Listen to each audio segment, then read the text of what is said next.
प्राचीन समय की बात है जब गौतम बुद्ध अपने शिष्यों के साथ गांव-गांव भ्रमण करते हुए लोगों को धर्म और सत्य और कर्म के नियमों के बारे में शिक्षा दे रहे थे।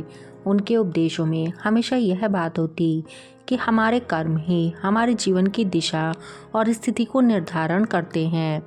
यह कहानी एक ऐसे व्यक्ति की है जो अपने जीवन में दुखों और बीमारी से निराश हो चुका था, लेकिन जब वह बुद्ध के संपर्क में आया तो उसे समझ आ गया कि उसके कर्म ही उसकी समस्याओं की जड़ हैं और उनका समाधान भी।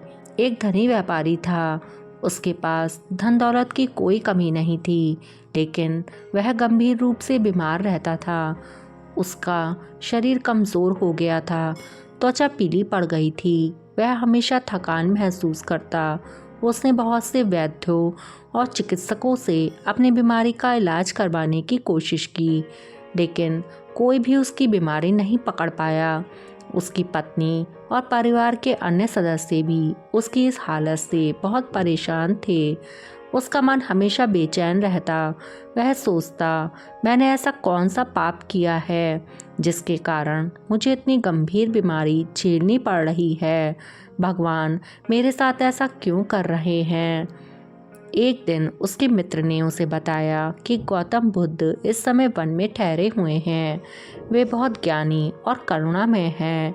वे लोगों की समस्याओं को सुनते हैं और उन्हें सही मार्ग दिखाते हैं। तुम उनसे मिलने जाओ। अपने दोस्त की बात मानकर वह युवक गौतम बुद्ध से मिलने के लिए अपनी पत्नी के साथ गया। जब वह आश्रम में पहुंचा तब वह बहुत थक गया था, लेकिन उसके मन में एक आशा थी कि शायद उसे उसके सवालों का जवाब मिल सके। जब वह गौतम बुद्ध के आश्रम में अंदर गया तो उसने बुद्ध को देखा। उनके चेहरे की शांति और करुणा से वह बहुत प्रभावित हो गया। उसने गौतम बुद्ध के चरणों में नमस्कार कहा और बोला, भगवान, मैं एक गंभीर बीमारी से पीड़ित हूँ। कोई भी वैद्य मुझे ठीक नहीं कर पाया। मुझे यह नहीं समझ आया कि यह बीमारी मुझे क्यों हुई है। मैंने ऐसा कौन सा पाप किया है जिसका फल मुझे भोगना पड़ रहा है।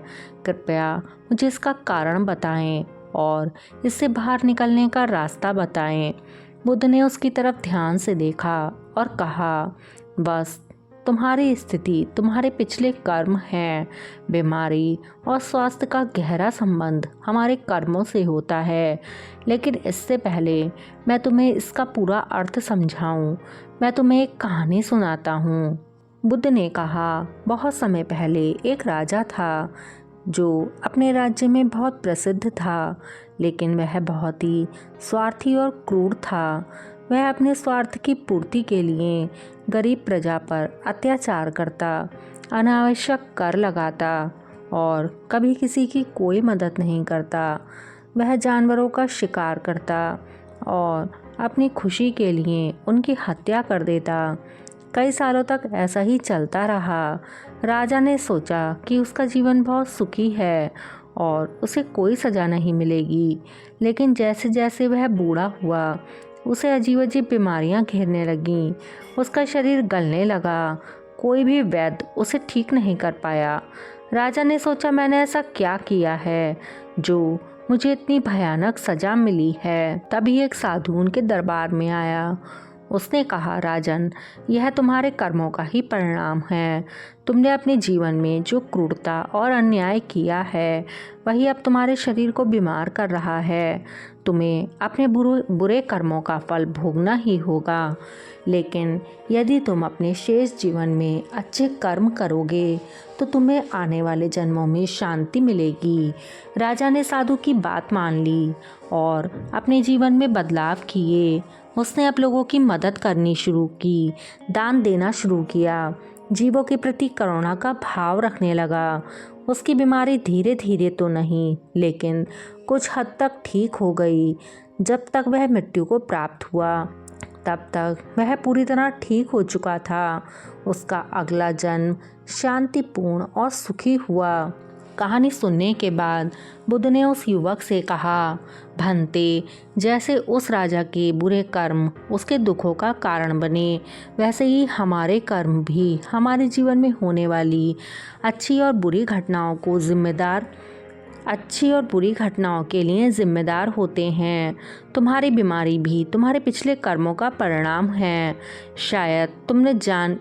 शायद तुमने किसी को अनजाने में नुकसान पहुंचाया हो, किसी जीव को पीड़ा दी हो या अन्याय किया हो। अब उस युवक ने चिंतित होकर पूछा, लेकिन भगवान, अब मैं क्या कर सकता हूँ? क्या मेरी बीमारी अब कभी ठीक हो पाएगी?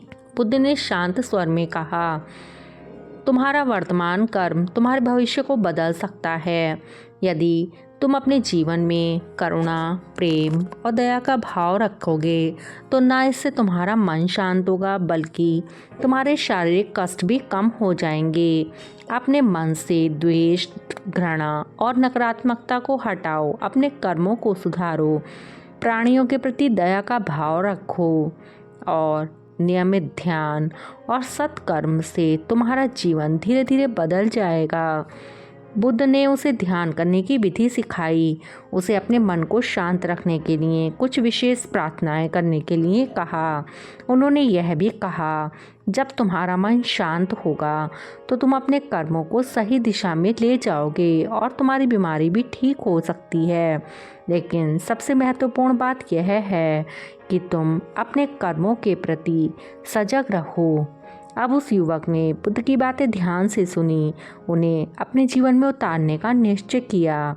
उसने अब अपने बुरे कर्मों के लिए पश्चाताप किया, अच्छे कर्म करने शुरू कर दिए। उसने गरीबों की मदद की, ज़रूरतमंदों को दान दिया और हर प्राणी के प्रति मन में दया का भाव रखा। इसके साथ ही उसने ध्यान करना भी शुरू किया, अपने मन को शांत करने का प्रयास किया। धीरे धीरे उसने महसूस किया कि उसकी बीमारी में सुधार हो रहा है।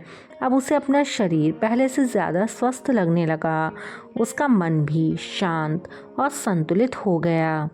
मित्रों, यह कहानी हमें सिखाती है कि हमारे कर्म और हमारी शारीरिक व मानसिक स्थिति में गहरा संबंध होता है। जब हम गलत कर्म करते हैं तो उसका असर न केवल हमारे मन पर बल्कि हमारे शरीर पर भी पड़ता है। लेकिन यदि हम अपने कर्मों को सुधार लें और अच्छे विचारों और सत्कर्मों को अपनाएं तो हमारे जीवन में शांति और स्वास्थ्य लौट सकता है।